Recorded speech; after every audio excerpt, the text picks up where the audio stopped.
बिस्मिल्लाहिर्रहमानिर्रहीम। Last time पे हमने जो है पढ़ा था सेल के बारे में, सेल के डिफरेंट स्ट्रक्चर्स के बारे में सरसरी सा थोड़ा सा डिस्कशन किया था कि कौन कौन से ऑर्गेनेल्स है, सेल का जो है वो आउटर लेयर को क्या बोलते हैं। तो आज हम जो है थोड़ा सा डिटेल में पढ़ेंगे डिफरेंट ऑर्गेनेल्स के बारे में, वन बाय वन थोड़ा सा जानने की कोशिश करेंगे।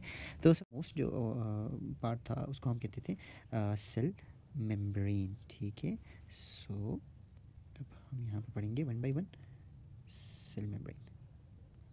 सब यहाँ पे देख सकते हो कि first component is cell membrane. तो स्ट्रक्चर कैसे होगा, सेल मेम्ब्रेन दिखता कैसे है, ये किस चीज़ से बना हुआ है।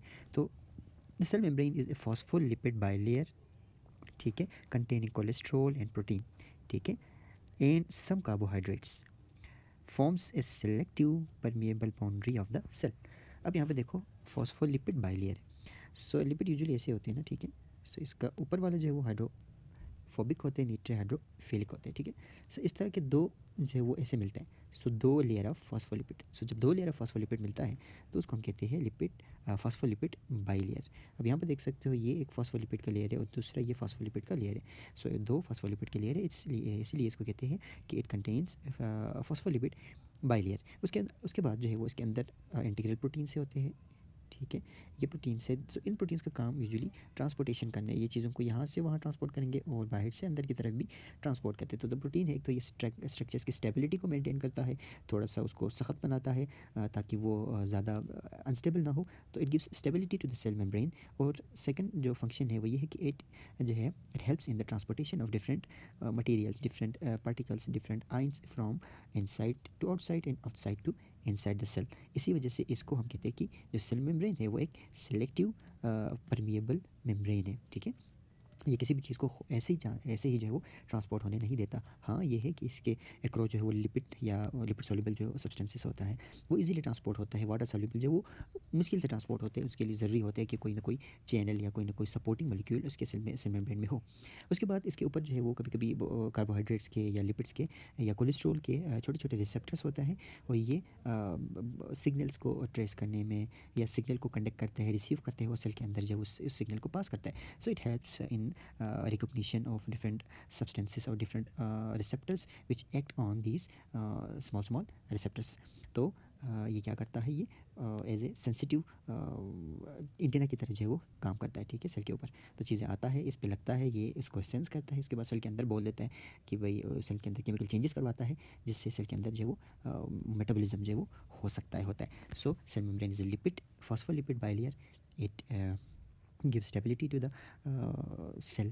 It helps in the transportation of material. It gives proper structure to the cell, and it has different molecules inside like protein, it has carbohydrates and it has cholesterols, ठीक है। सो जो कि ट्रांसपोर्टेशन के लिए भी हेल्प करता है और ये रिसेप्टर के तौर पर भी एक्ट करते हैं। और ये बाकी खुद यहाँ पर लिखा हुआ है कुछ मेजर फंक्शंस, ठीक है। तो बता दें major functions, acts as a physical barrier to enclose cell content. ये मैंने बताया कि ये क्या करता है, बैरियर के तौर पर एक्ट करता है और सेल के अंदर जितने भी सेल कंटेंट्स हैं उनको इनक्लोज करके रखता है, सेपरेट करके रखता है फ्रॉम द एक्सटर्नल एनवायरनमेंट।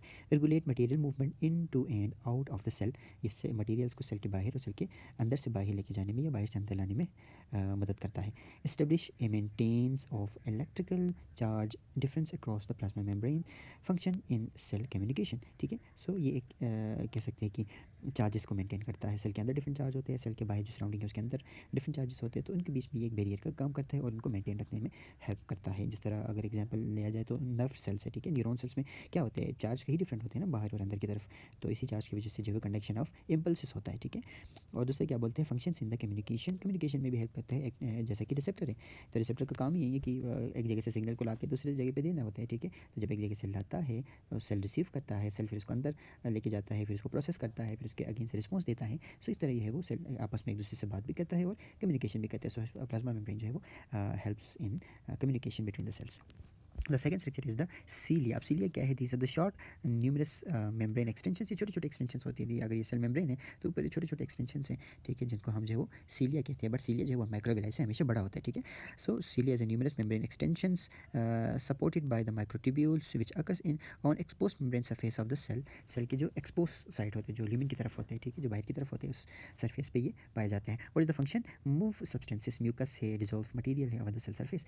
जैसे कि मैंने कहा था कि सांस की नालियों की बात करें तो उसमें जो सेल्स होती है वो कॉलमनरी होते हैं, ठीक है। उसके ऊपर सीलिया होगा, तो सीलिया का फंक्शन क्या होगा, ये डस्ट पार्टिकल्स को जो है वो म्यूकस को ये अंदर से बाहर की तरफ लाता है और थूक बन के फिर ये मुँह से या नाक से बाहर आता है, ठीक है। इस तरह ये अंदर गंदगी को जमा होने नहीं देता, ठीक है, प्रोटेक्शन करता है। उसके बाद second is the flagellum. Flagellum usually sperm cells में पाए जाते हैं हमारे ह्यूमन बॉडी में, बाकी ऑर्गेनिजम्स में होते हैं, माइक्रो ऑर्गेनिजम्स वगैरह, जिसमें बैक्टीरिया हो गया, ठीक है, प्रोटोजोआ हो गया, उनमें ये मूवमेंट करवाता है। अब यहाँ पर देखो फ्लैजिलम हमारे बॉडी में क्या काम करता है, तो फ्लैजिलम इज़ ए लॉन्ग, ठीक है, ये लंबा होता है, singular membrane extension supported by microtubule, again microtubule का होता है, लेकिन ये सिलिया से लंबा होता है, ठीक है। Present on the sperm cells में होती है। अब हमें पता है ना कि हम जब स्पर्म निकालते हैं तो स्पर्म की मूवमेंट होती है, तो स्पर्म एक जगह से दूसरी जगह जाता है, जिस तरह फीमेल वजाइना के अंदर जाते हैं, फिर वहाँ जाने से मूवमेंट करते करते करते ये उधर जो है वो end of the Fallopian tube ampulla तक पहुँच जाता है, फिर वहाँ पे सेल के साथ वो एग के साथ मिलकर जो है वो जाइगोट बनाता है, ठीक है, एम्ब्रियो बनाता है। सो इसकी मूवमेंट के लिए कुछ ना कुछ ज़रूरी होते हैं, तो ये फ्लैजिला की हेल्प की वजह से ही जो है वो मूव करता है। तो what is the function, it helps in the propel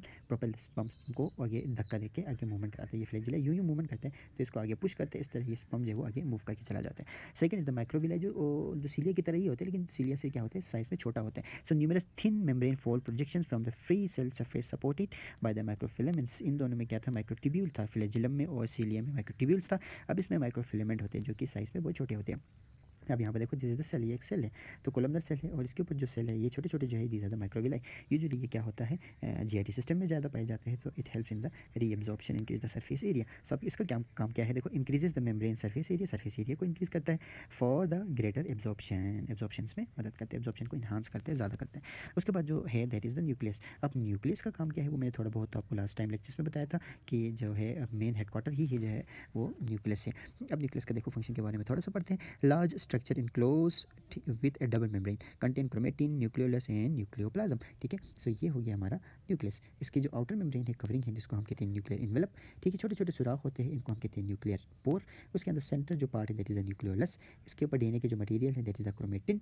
और जो है अगर हम बात कर लें तो इसके अंदर जो है वो न्यूक्लियोप्लाज्म भी होता है, यानी जिस तरह साइटोप्लाज्म था ना, लिक्विड मटेरियल था सेल के अंदर, इसी तरह इसके अंदर भी एक छोटे छोटे लिक्विड मटेरियल है। उस लिक्विड मटेरियल को हम क्या बोलता है, इसको हम बोलते हैं न्यूक्लियोप्लाज्म, ठीक है। सो इसका काम क्या है, हाउसेस द डीएनए, हाँ ये डीएनए को जगह देता है, ठीक है, ताकि डीएनए इसके अंदर रहे, डीएनए तो स्कैटर्ड होकर ना जाए, ठीक है। That serves as genetic material for directing protein synthesis. अब जो डीएनए है वो न्यूक्लियस के अंदर होते हैं, और डीएनए पे ही जेनेटिक मटेरियल, जेनेटिक कोडिंग वगैरह होता है। तो इसी जेनेटिक मटेरियल की वजह से क्या करता है, ये बहुत सारे स्ट्रक्चर्स को बनाते हैं, प्रोटीन सिंथेसिस, लिपिड सिंथेसिस, और बहुत सारे जो है वो फंक्शन को कंट्रोल करता है, ठीक है। सो इसी तरह ये सेल को कंट्रोल करते हैं। उसके बाद अब नेक्स्ट आ जाए न्यूक्लियर इन्वेलप। न्यूक्लियर इन्वेलप जो है वो कवरिंग को बोलते हैं, ठीक है, ये वो डबल मेम्ब्रेन है। सो double membrane boundary between the cytoplasm, so cytoplasm and nuclear content और साइटोप्लाज्म। जिस तरह साइटोप्लाज्म और एक्सटर्नल एनवायरनमेंट को डिफरेंशिएट कर रहा था या सेपरेट कर रहा था न्यूक्लियर साइटोप्लाज्मिक मेम्ब्रेन, या जो है जिसको प्लाज्मा मेम्ब्रेन बोलते हैं, ठीक है। इसी तरह न्यूक्लियस के अंदर जो न्यूक्लियोप्लाज्म है उसको सेपरेट करता है साइटोप्लाज्म से। सो उस मेम्ब्रेन को हम क्या बोलता है, न्यूक्लियर एनवेलप या न्यूक्लियर मेम्ब्रेन, ठीक है। सो कंटेन विथ, ठीक है, continuous with the rough endoplasmic reticulum. अब ये जो मेम्ब्रेन है उसके ऊपर उससे बिल्कुल अटैच है, यूँ जो जाता है, ठीक है, that is the rough endoplasmic reticulum. तो इसके कहने का मतलब ये है कि एक तो न्यूक्लियर एनवेलप जो है वो कवरिंग है न्यूक्लियस का, second it attach to the endoplasmic reticulum, third जो है वो it separates the cytoplasm and the nuclear content. Function क्या है, separate the nucleus from the cytoplasm. Simple, एक मेम्ब्रेन है जो कि डिवीजन करता है या सेपरेट करता है साइटोप्लाज्म को अंदर न्यूक्लियर कंटेंट से। उसके बाद न्यूक्लियर पोर, छोटे छोटे सुराख होते हैं इसी न्यूक्लियस के ऊपर, न्यूक्लियर मेम्ब्रेन में, न्यूक्लियर एनवेलप में। So opening through the nuclear envelope, ठीक है, ये न्यूक्लियर मेम्ब्रेन है तो इसके ऊपर छोटे छोटे सुराख होते हैं।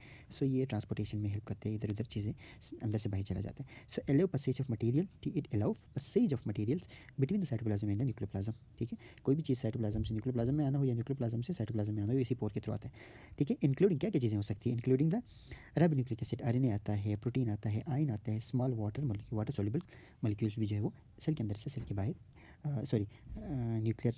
न्यूक्लियोप्लाज्म से साइटोप्लाज्म में आते हैं, साइटोप्लाज्म से न्यूक्लियोप्लाज्म में जाते हैं। सो ट्रांसपोर्टेशन होता है इसी नहीं न्यूक्लियर पोर के थ्रू। उसके बाद व्हाट इज न्यूक्लियोलस, न्यूक्लियोलस क्या है, it is a dense structure जो न्यूक्लियस के अंदर होता है, ठीक है। Large prominent structure with in the nucleus के अंदर जो डेंस स्ट्रक्चर है उसको हम बोलता है न्यूक्लियोप्लाज्म, ठीक, न्यूक्लियोप्लाज्म नहीं, न्यूक्लियोलस, सॉरी, न्यूक्लियोप्लाज्म वो लिक्विड से मटेरियल होता है। So what is nucleolus is a dense large prominent structure inside the nucleus, ठीक है। फंक्शन क्या है, function and synthesis of ribosome. हाँ, राइबोसोम बनाना जो है वो इसका काम है। सो ये जो न्यूक्लियोलस है ये क्या बनाता है, राइबोसोम को। अब जो राइबोसोम बनेगा तो ये राइबोसोम अंदर तो बन रहा है, लेकिन इससे बाहर कैसे आएगा, इसी पोर के थ्रू वो साइटोप्लाज्म में आ जाएगा, ठीक है। और कभी कभी ये जो अटैच है रफ एंडोप्लाज्मिक रेटिकुलम, इसके ऊपर जो है वो यूँ अटैच होकर रहता है, ठीक है। ये हो गया what is the cytoplasm, what is the function of the cytoplasm. It contain, ये फंक्शन क्या है इसका, contents of the cell between the plasma membrane and the envelope. So cytoplasm क्या है, cytoplasm is a fluid material, ठीक है। इसके अंदर साइटोसोल और साइटोस्केलेटन दोनों होगा।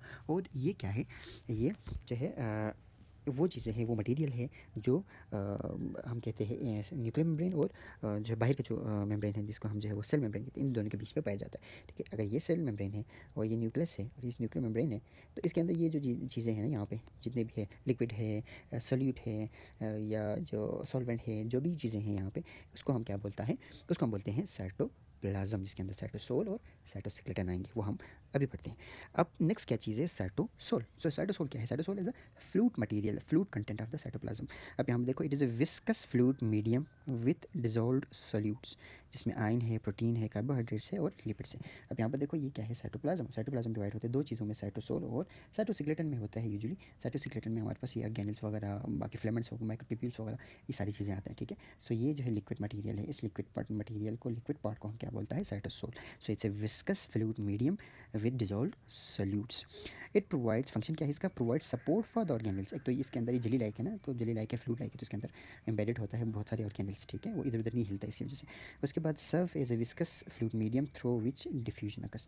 उसके बाद दूसरा ये मीडियम के तौर पर करते हैं ताकि चीज़ें एक जगह से दूसरी जगह में, दूसरी जगह से वो अगली जगह में भी जा सके, ठीक है। So it helps in the diffusion of material. अब ये लिक्विड है, फॉर एग्जाम्पल यहाँ चीज़ बनता है ना, तो ये इस में तैरते तैरते दूसरी जगह पे पहुँचता है, ठीक है। सो इसको हम कह सकते हैं कि help in the diffusion also. So organelles की बात करते हैं, what are the organelles, organelles are the membrane bonded and non membrane bonded structures. So organelles वो चीज़ें हैं जो जिसके ऊपर जो है या तो मेम्ब्रेन बॉन्डेड होगा या नॉन मेम्ब्रेन बॉन्डेड नहीं होता है, ठीक है। सो ये वो चीज़ें हैं जो सेल के अंदर पाया जाता है, जिनका फंक्शन बहुत सारे हैं, वो हम आगे आगे जो है वो पढ़ेंगे। सो फंक्शन क्या है, carry out specific metabolic activities of the cell. So different organelles different function करता है, डिफरेंट मेटाबॉलिक जो है वो एक्टिविटीज़ करता है सेल के अंदर, ठीक है। सो नेक्स्ट लेक्चर में हम पढ़ेंगे डिफरेंट ऑर्गेनल्स के